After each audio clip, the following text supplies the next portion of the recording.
Well, dear students, I am Mohammad Zaid, and today we are going to discuss some mathematical tricks which we can use in waves and oscillations. So सबसे पहले हम बात करना चाहेंगे exponential series पे। Exponential series normally हम उस वक्त यूज़ करते हैं जब हमारे पास एक फंक्शन में ग्रोथ या डीके आ रहा होता है। तो जनरली ग्रोथ और डीके की बेस्ट एग्जांपल्स ये हैं, जैसे हम लोग रेडियो एक्टिविटी में पढ़ते हैं कि आपका जो फंक्शन होता है उसमें जब हाफ लाइफ की वजह से, या हम कह सकते हैं जब रेडियो एक्टिव डीके होता है तो वो एक्सपोनेंशियली डीके कर रहा होता है। इसी तरह से अगर आपका कोई फंक्शन है जिसमें आप इंक्रीज़ देखना चाहते हैं, जैसे कोई प्रॉफिट मार्जिन है या कुछ भी है, तो जो मैक्सिमम पॉसिबल आपका ग्रोथ रेट हो सकता है वो एक्सपोनेंशियल होता है। तो अब इस एक्सपोनेंशियल फंक्शन को अगर हम रिप्रेजेंट करना चाहें तो हम ई पावर एक्स से रिप्रेजेंट करते हैं। फ़र्ज़ किया मैं इस फंक्शन को लिखना चाहूँ तो मैं कुछ इस फॉर्म में लिख सकता हूँ कि D N divided by N that is equal to plus और माइनस एल्फ़ा डी एक्स। या इसी फंक्शन को आप इन टर्म्स ऑफ टाइम भी लिख सकते थे विद एक्स के बजाय। तो ये फंक्शन बन जाता है D N by N is equal to plus और माइनस एल्फा डी टी हो जाता।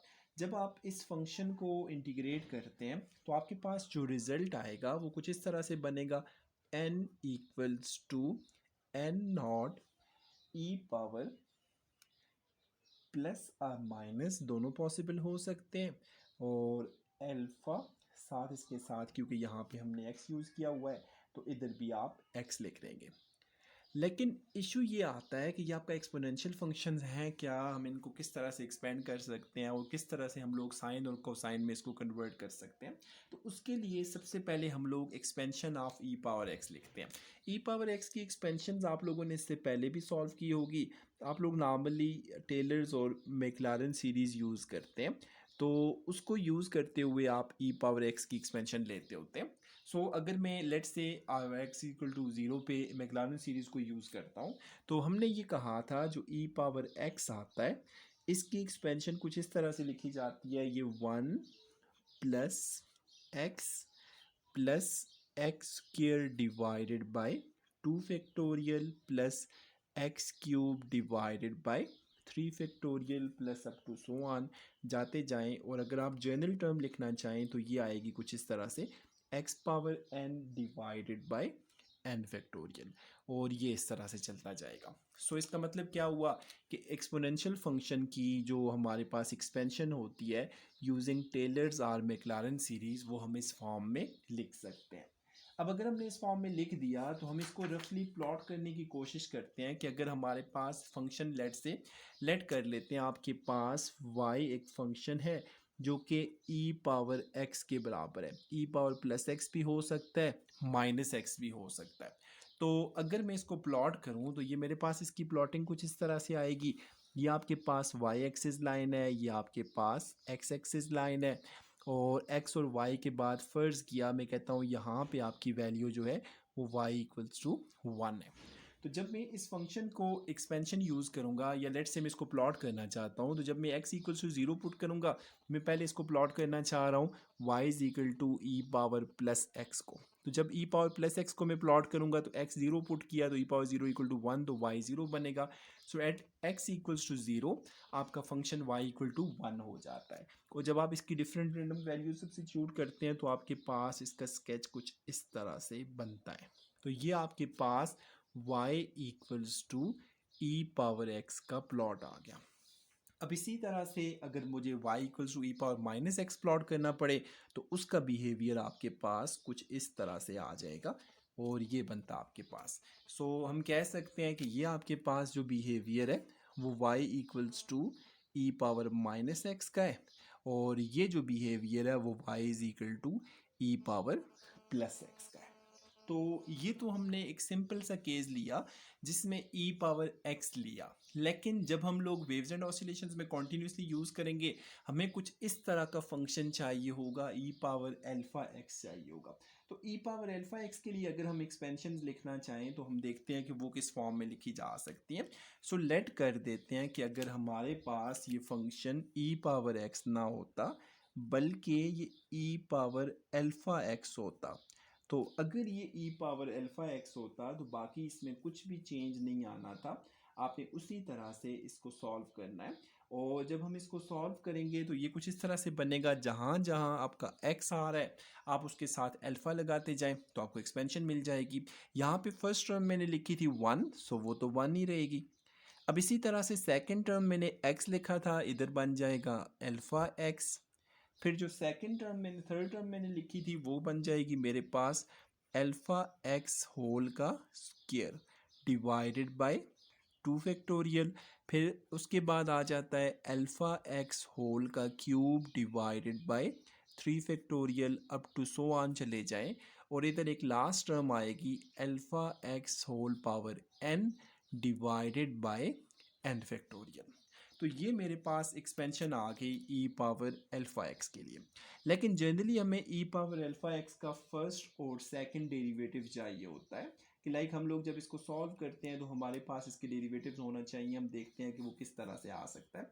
तो जब हम इसकी एक्सपेंशन यूज़ करेंगे, फ़र्ज़ किया मैं इसका डेरिवेटिव लेता हूँ, डेरिवेटिव ले रहे हैं विद रिस्पेक्ट टू एक्स, तो यहाँ से इस फंक्शन का डेरिवेटिव लेते हैं, ये बनेगा लेफ्ट हैंड साइड पे बन जाएगा D by d x of e power alpha x.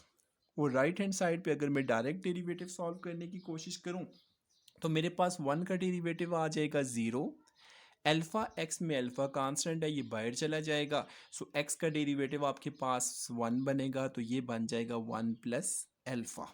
फिर इसी तरह से जब इसको सॉल्व करेंगे तो ये अल्फ़ा स्क्वायर बाहर आ जाएगा। फिर उसके बाद आप एक्स स्क्वायर का डेरिवेटिव लेंगे, वो 2x आ जाएगा, तो ये कुछ इस तरह से बनेगा alpha square 2x divided by 2 factorial. 2 factorial को हम सिंपली 2 लिख सकते हैं। फिर इसी तरह से नेक्स्ट टर्म लिखें तो ये मेरे पास बन जाएगा अल्फ़ा क्यूब बाहर आ जाएगा, एक्स क्यूब का जो डेरिवेटिव आता है वो मेरे पास 3x स्क्वायर आ जाएगा डिवाइडेड बाय 3 फैक्टोरियल को मैं लिखता हूँ तो 3 2 ज़ार 6 बनेगा अप टू सो ऑन। तो फर्दर अगर मैं इसको सॉल्व करना चाहूँ तो आप देखते हैं सारी टर्म्स में मुझे अल्फ़ा कॉमन मिलेगा। तो जब मैं अल्फ़ा कॉमन लूँगा तो ये मेरे पास d by d x of e power alpha x जो है वो मिलेगा।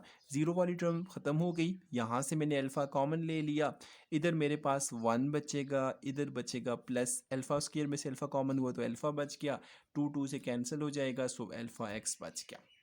फिर उसके बाद नेक्स्ट टर्म पे चले जाएं, यहाँ पे आपने अल्फ़ा स्क्वायर कॉमन ले लिया था, सो अल्फ़ा कॉमन लिया था तो आपके पास बचेगा अल्फ़ा स्क्वायर, 3 6 से कट के 2 आ जाएगा, alpha square into x square divided by 2 या 2 फैक्टोरियल कह देंगे अप टू सो ऑन। अब अगर आप देखें तो ये आपका वही दोबारा से सीक्वेंस जनरेट होना शुरू हो गई है, सीरीज जनरेट होना शुरू हो गई है जो कि ई पावर अल्फ़ा एक्स के बराबर था। तो इसका मतलब क्या हुआ, हम कंक्लूजन में इस सारे की जगह अगर वैल्यू पुट कर दें तो जो मेरे पास d by d x of e power alpha x आएगा, इसको मैं लिख सकता हूँ अल्फ़ा टाइम्स, ये बाकी सारा वही रिजल्ट आएगा, ई पावर अल्फ़ा एक्स आ जाएगा। तो ये मेरे पास फर्स्ट डेरिवेटिव आ जाता है जो कि मैंने ई पावर अल्फ़ा एक्स के लिए डी बाई डी एक्स लिया, तो मेरे पास अल्फ़ा टाइम्स ई पावर अल्फ़ा एक्स बन गया। अब इसी तरह से फर्दर अगर आपको सेकंड डेरिवेटिव का कहा जाए तो उसी तरह से आप डायरेक्ट डेरिवेटिव भी ले सकते हैं। डायरेक्ट डेरिवेटिव लेंगे तो ई पावर अल्फ़ा एक्स का जो डेरिवेटिव आएगा वो अल्फ़ा टाइम्स ई पावर अल्फ़ा एक्स आएगा। सो हम कह सकते हैं कि ये जो D square divided by d x square of e power alpha x आएगा, ये बन जाएगा अल्फ़ा स्क्वायर इंटू ई पावर अल्फ़ा एक्स। ये दो रिजल्ट्स हैं जो हमें बाद में चाहिए होंगे। सो यहाँ से मेरे पास जो कंक्लूजन हुआ वो कंक्लूजन ये बनता है कि आपके पास जो ई पावर अल्फ़ा एक्स है उसकी एक्सपेंशन ये थी, first derivative of e power alpha x जो आएगा वो अल्फ़ा टाइम्स ई पावर अल्फ़ा एक्स बनेगा, और जो second derivative of e power alpha x आएगा वो अल्फ़ा स्क्वायर टाइम्स ई पावर अल्फ़ा एक्स बन जाएगा। ये तो हमारे पास इस तरह से एक्सपोनेंशियल फंक्शन के डेरिवेटिव्स आ गए। अब इसी टेलर सीरीज़ को या मैक्लारन सीरीज़ को यूज़ करते हुए हम थोड़ा सा देखना चाहते हैं कि आप साइन ऑफ एक्स की एक्सपेंशन क्या यूज़ करते हैं और कॉज ऑफ एक्स की एक्सपेंशन क्या यूज़ करते हैं। साइन ऑफ एक्स के बारे में आपने कहा था ये आपका ऑड फंक्शन होता है, कॉज ऑफ एक्स के बारे में कहा था ये इवन फंक्शन होता है। सो उसके मुताबिक आपने यहाँ पे जो इनकी एक्सपेंशंस पढ़ी थी, तो साइन ऑफ एक्स को जब आप लोग यूजिंग टेलर और मैक्लारन सीरीज़ यूज़ सॉल्व करते थे, तो आपके पास जो रिजल्ट बना था वो ऑड फंक्शन था, वो x minus x cube divided by 3 factorial plus x power 5 divided by 5 factorial minus x power 7 divided by 7 factorial up to so on आ जाता है। और ये हमने कहा था ये जो साइन ऑफ एक्स है ये आपके पास बेसिकली ऑड फंक्शन है और उसकी एक्सपेंशन हमें यूजिंग टेलर सीरीज़ ये मिली थी। इसी तरह से अगर आप कॉज ऑफ एक्स की एक्सपेंशन को रिवाइज करने की कोशिश करें तो वो आपके पास इवन फंक्शन था और इवन फंक्शन के लिए जो रिजल्ट आया था वो आपके पास कुछ इस तरह से था, 1 - x² divided by 2 factorial plus x power 4 divided by 4 factorial minus x power 6 divided by 6 factorial up to so on. तो ये दो रिजल्ट्स मेरे पास हैं जो कि हम लोग कह सकते हैं कि साइन ऑफ एक्स और कॉज ऑफ एक्स की जो पावर सीरीज़ है वो हमें कुछ इस तरह से मिलेगी। अब इसी तरह से अगर मैं ई पावर आयोटा एक्स के लिए अगर लिखना चाहूँ power series using Taylor's expansion, तो ई पावर आयोटा एक्स के लिए क्या आएगा, अब ज़रा इसको देखते हैं। E power iota x equals to, इसके बारे में हमने कहा था ये 1 + x² divided by 2 factorial plus, फिर नेक्स्ट टर्म आपके पास क्या थी, x³ divided by 3 factorial plus x power 4 divided by 4 factorial up to so on आ जाता था। लेकिन यहाँ पे सिर्फ x नहीं है, साथ आयोटा भी है क्योंकि आप कॉम्प्लेक्स फॉर्म में जाना चाह रहे हैं, साइन और कॉस दोनों को इन्वॉल्व करते हैं। तो जहाँ जहाँ x लिखा होता था उधर आप लिख लेंगे अब आयोटा x, तो ये आयोटा x आ जाएगा, ये आयोटा x आ जाएगा, ये आयोटा x आएगा, ये आयोटा x आएगा, अप टू सो ऑन आ जाता है। अब अगर आप आयोटा वाली प्रॉपर्टीज़ को देखें तो आयोटा वाली प्रॉपर्टीज़ में तो आपने कुछ इस तरह से कहा था कि 1 तो 1 रहेगा, ये आयोटा टाइम्स x हो जाएगा, इधर आयोटा स्केयर x² बनेगा क्योंकि आयोटा स्केयर की वैल्यू -1 होती है। तो ये आयोटा स्केयर -1 बनेगा, तो ये -x² डिवाइडेड बाय 2 फैक्टोरियल आ जाता है। और इसी तरह से ये आयोटा क्यूब आएगा, और आयोटा क्यूब क्योंकि -1 होता है आयोटा स्केयर और साथ आयोटा आएगा, तो ये minus iota times x³ divided by 3 factorial बनेगा। इधर आपके पास आयोटा पावर 4 आ जाता है, जब आप आयोटा पावर 4 को लिखते हैं आयोटा स्केयर -1 बनेगा, -1 का स्केयर +1 बनेगा। सो ये सिंपली आपके पास x power 4 divided by 4 factorial हो जाएगा। और इसी तरह से अगर आप गेस करने की कोशिश करें तो जो आपके पास नेक्स्ट टर्म आएगी उसमें एक आयोटा आ जाएगा, x पावर 5 आ जाएगा डिवाइड बाय 5 फैक्टोरियल। और नेक्स्ट टर्म जो है वो आपके पास अगेन क्योंकि उसकी आयोटा स्केयर की पावर 3 आ जाएगी, तो वो आपके पास माइनस आयोटा सॉरी आयोटा नहीं होगा, it's simply x power 6 divided by 6 factorial up to so on. अब अगर आप देखें तो इस एक्सपेंशन में इंटरेस्टिंगली मुझे कुछ टर्म्स मिल रही हैं आयोटा के साथ और कुछ टर्म्स जो है वो विदाउट आयोटा है। सो जब मैं इनको अरेंज करके लिखूंगा तो मैं आयोटा वाली टर्म्स में से आयोटा कॉमन लेता हूँ, तो ई पावर आयोटा एक्स जो आएगा मेरे पास वो कुछ इस तरह से बनेगा। आयोटा वाली टर्म्स में से मैंने आयोटा, बल्कि पहले मैं कांस्टेंट टर्म्स लिख लेता हूँ जिनके साथ आयोटा मौजूद नहीं है, तो वो वाली टर्म्स मेरे पास एक 1 था, 1 के बाद -x² डिवाइडेड बाय 2 फैक्टोरियल था, फिर plus x power 4 divided by 4 factorial था, फिर -x power 6 divide by 6 factorial up to so on था। फिर प्लस जो आयोटा वाली टर्म्स हैं उसमें से अगर आप आयोटा कॉमन ले लें तो आप देखेंगे आपके पास इधर बचेगा, फर्स्ट टर्म बचती है x, फिर उसके बाद यहाँ से बनेगा आपके पास -x³ डिवाइडेड बाय 3 फैक्टोरियल, फिर plus x power 5 divide by 5 factorial up to so on आ जाएगा। सो इसका मतलब है जो मेरे पास एक्सपोनेंशियल फंक्शन मौजूद था उस एक्सपोनेंशियल फंक्शन को मैंने लाइक आयोटा वाली टर्म्स को सेपरेट कर लिया और विदाउट आयोटा टर्म्स को मैंने सेपरेट कर लिया। जब हमने सेपरेट किया तो ये जो पहला वाला फंक्शन आ रहा है, ये जो पहला वाला पोर्शन आ रहा है, ये तो वही है जो हमारे पास कॉज ऑफ एक्स की एक्सपेंशन थी। और जो सेकंड पोर्शन आ रहा है ये वो एक्सपेंशन है जो साइन ऑफ एक्स की एक्सपेंशन थी। तो इसका मतलब है अगर मैं इसको इस फॉर्म में लिखना चाहूँ कि e power iota x equals two, पहले की जगह लिखा जा सकता है कॉज ऑफ एक्स, और प्लस आयोटा टाइम्स दूसरे की जगह लिखा जा सकता है साइन ऑफ एक्स। तो कंक्लूजन क्या हुआ कि अब आपके जो आपने कहा था सिंपल हार्मोनिक ऑसिलेटर्स को आप in terms of sine and cosine express कर रहे थे, अब उन्हीं फंक्शंस को आप in terms of exponential functions भी रिप्रेजेंट कर सकते हैं।